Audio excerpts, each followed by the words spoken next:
गुरु ब्रह्मा गुरु विष्णु गुरुदेवो महेश्वरः गुरु साक्षात् परब्रह्म तस्मै श्री गुरवे नमः। अथ एकादशोऽध्यायः।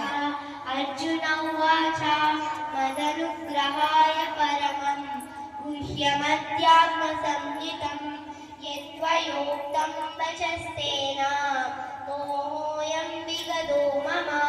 भवाप्ययौ हि भूतानां श्रुतौ विस्तरशो मया त्वत्तः कमलपत्राक्षा माहास्म्यमपि चाव्ययम्।